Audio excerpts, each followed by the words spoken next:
Hi everybody, it's Miss Kristina. I'm here to read you another story about a Bible character or a Bible type story. And today I have a great book for you. It's called The Prince's Poison Cup. It's written by R.C. Sproul and illustrated by Justin Gerard. I love this story. I've actually taught this story in my Sunday school class one time. And so I really hope you enjoy it.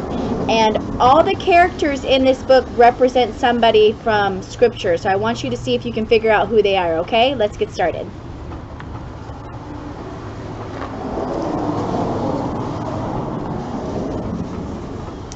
Shall I not drink the cup that the Father has given me? John chapter 18, verse 11. One morning, not so long ago, in a snug house in a small town, a little girl was feeling sick. Her name was Ella Ruth, but her family simply called her Ella. Ella had a bad tummy ache, so the doctor gave her some medicine. Ella's father poured some of the medicine into a spoon, but as soon as Ella saw the medicine, she frowned and said, "Oh, Daddy, this medicine looks yucky. Do I really have to take it?" Her father smiled and said, "Yes, dear, you have to take your medicine if you want to get well." So Ella worked up her courage and finished the medicine just as her father told her. But then she asked, "Daddy, why does medicine taste so bad if it's going to make us well?" "Well," her father said, "that's a question that you should ask Grandpa. He's always got an answer for your hard questions. He's coming to visit this afternoon. Get some rest so you'll be feeling better when he gets here."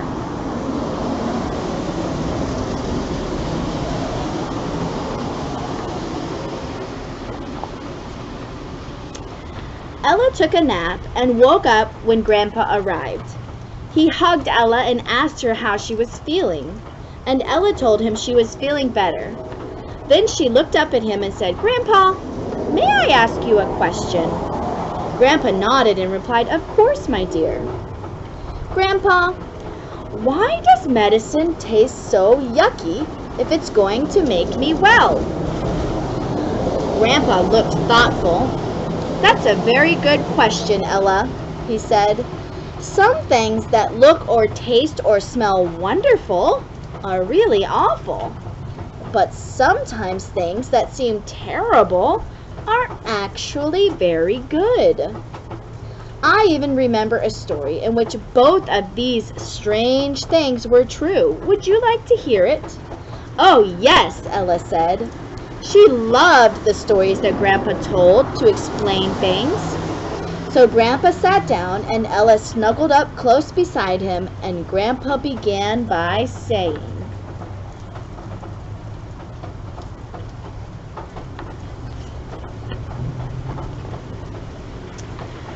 "Once upon a time, there was a great king.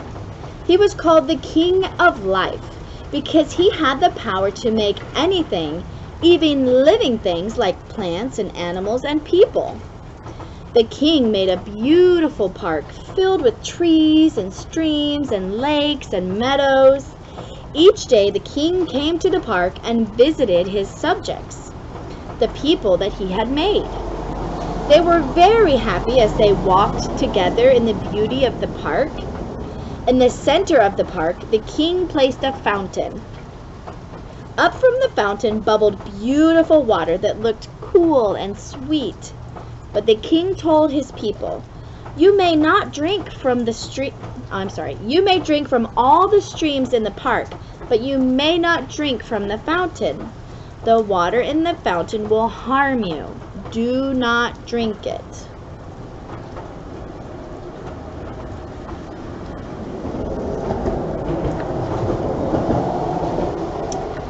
At first, the king's subjects enjoyed spending time with him so much that they didn't even go close to the fountain. They loved the king and wanted to please him, but they began to get curious.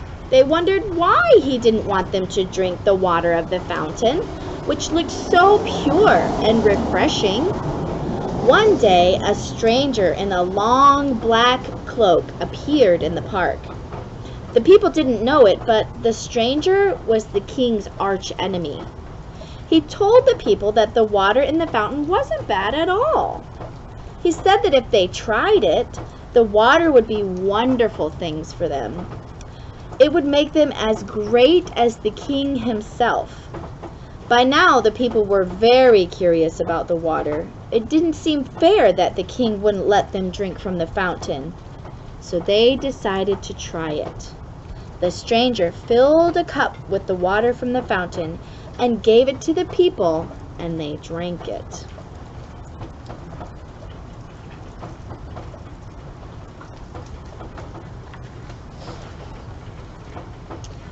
But a terrible thing happened when the people drank the water. Their hearts turned to stone. After that, they no longer felt love for their king. They didn't even want to be with him anymore. They stopped coming to the park to spend time with him. Instead, they moved to a desert far away from the park and built themselves a city. They called it the City of Man.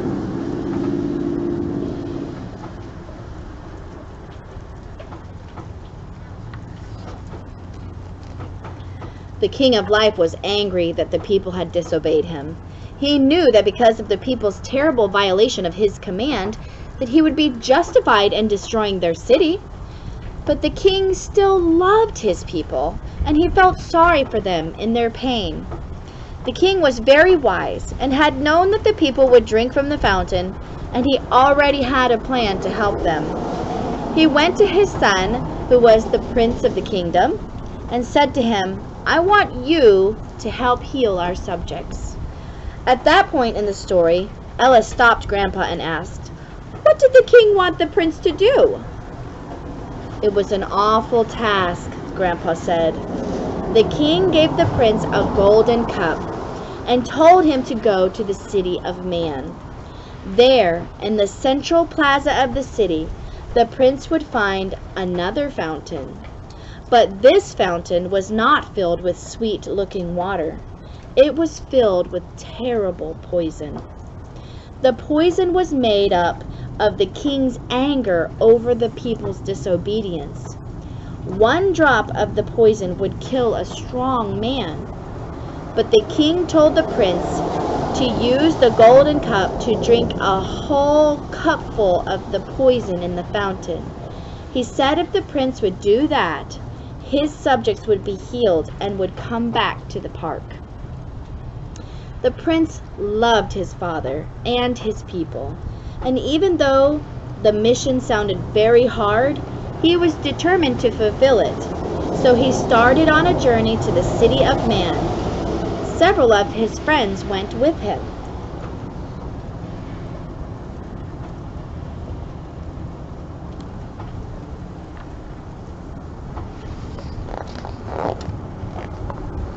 Oops, pages are stuck together. On the way to the city, the prince and his friends stopped by a pond. The prince stared into the water, which was beautiful and calm and blue. But as he continued to gaze into the water, something strange happened. In his mind, he saw a large cup filled with a dark, murky liquid.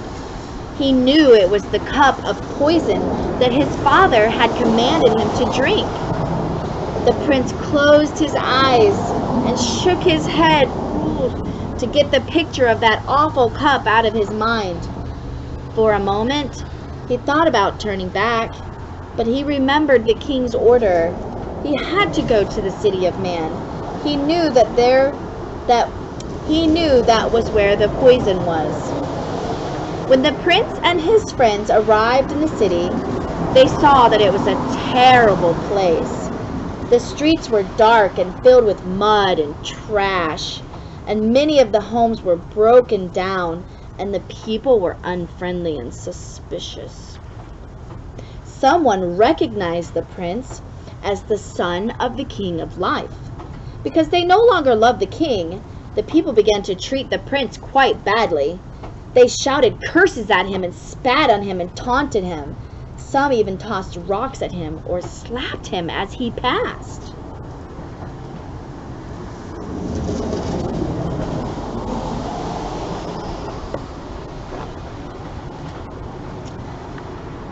The prince trembled in fear and began to sweat.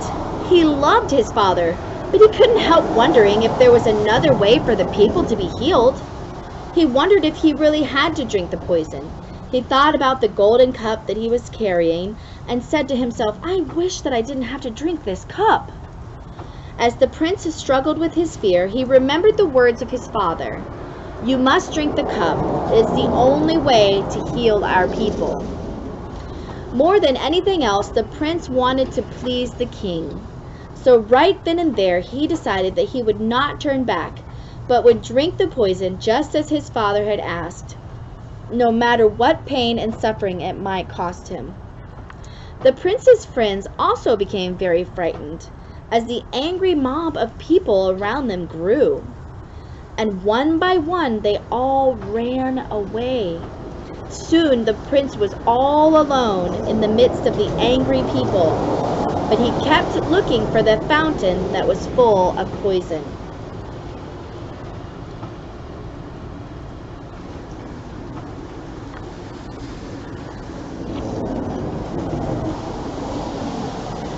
Finally, the prince entered a great plaza. In the center of the plaza was a fountain, and standing by the fountain was a man in a dark cloak. It was the king's arch enemy, the one who had persuaded the people to drink the fountain in the park. The prince approached the fountain. Without saying a word, he took out the golden cup that his father had given him and held it out to the man. With a cruel smile, the man filled the prince's cup with the water from the fountain and gave it to the prince. The angry people of the city gathered around the fountain to see what would happen.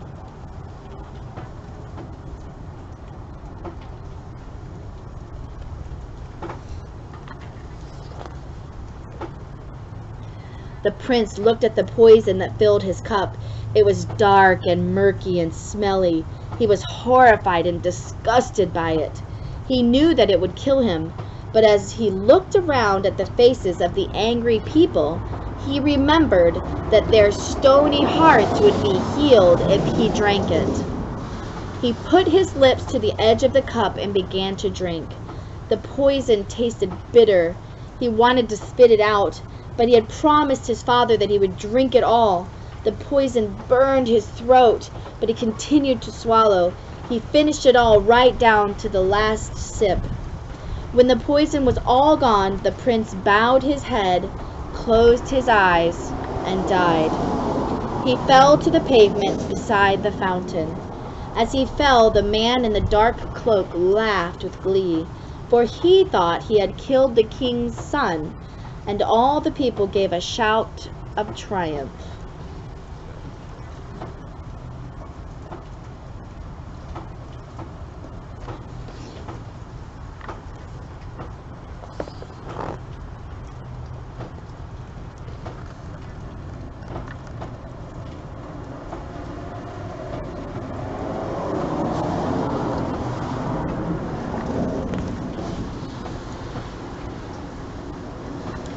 Just then, someone else entered the plaza. This person wore a cloak that was a brilliant white, so bright that no one could look at it. As he walked, the ground trembled. He approached the fountain, and as he came, the man in the dark cloak stopped laughing. In dismay, he tried to shield his eyes from the brightness of the newcomer's cloak, but it was impossible. He began to run away, and as he ran, he screamed, "The King of Life has come! Run for your lives!" All the people fled, hiding themselves in the alleys and doorways around the plaza. The king stopped beside the body of the prince. Kneeling down, he touched his son. When he did, the prince opened his eyes, and he was alive again. The King of Life had brought the prince back from death.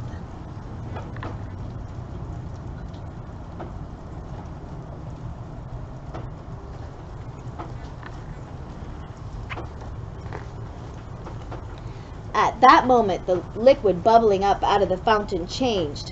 No longer was it dark and murky and poison. Now it was beautiful and clear and sweet. The poison quickly drained away and the water filled the fountain. The water glittered in the sunlight and tinkled merrily as it fell into the fountain, and its sweet, fresh smell drifted across the plaza. The water seemed to be alive.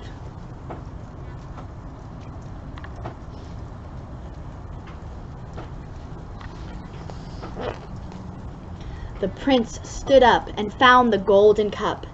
Going to the fountain, he held it under the falling water and filled it to the brim. Then he turned to the people and he held the cup out to them. "If anyone thirsts, let him come to me and drink," he called out. And the blowing wind seemed to carry his words throughout the plaza and among the people who were watching from the shadows. At that point, an amazing thing began to happen. The hearts of the people began to change, growing soft and warm once more. Some people's hearts remained hard and cold, but all around the plaza, the hearts of men and women, boys and girls, old people and young people, rich merchants and poor workers were transformed. Slowly, fearfully, those whose hearts were changed began to approach the fountain. They had always been repulsed by the horrible poison, but the prince and the water he offered looked so glorious, they could not hold back.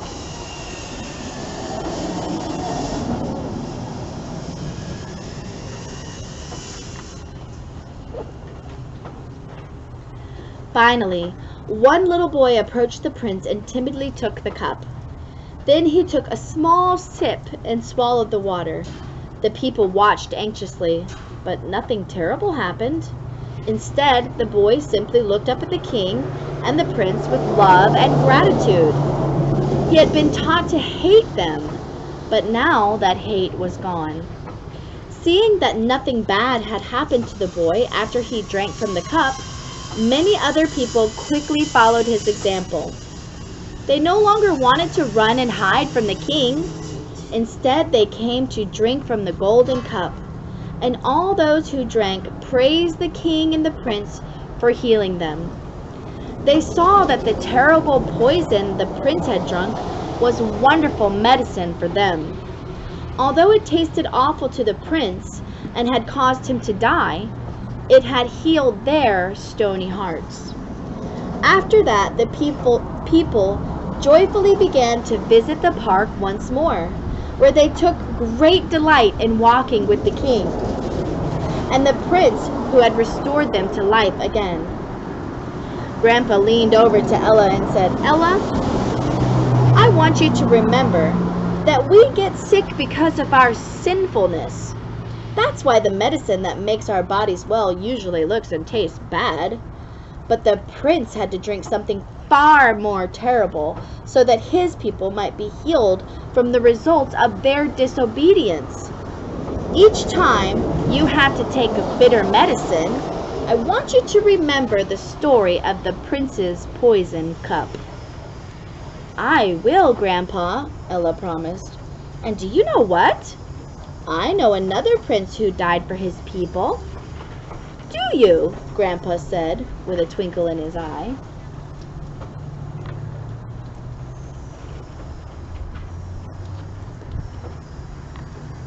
And that's the end of the story, The Prince's Poison Cup by R.C. Sproul. I hope you really enjoyed it. Did you pay attention to the characters in the story? You know, each part of this story represents something from Scripture. So there's a little study guide at the back of this book. So what I'm going to do is I'm going to make a second video for you and your parents if you're interested to go over this story and to learn more about who the prince was, who the king was, and all of those things that we learned about in the story. I hope you enjoyed this book. I really like this book. And we'll be back again next week to read you another story. Have a great week. Bye!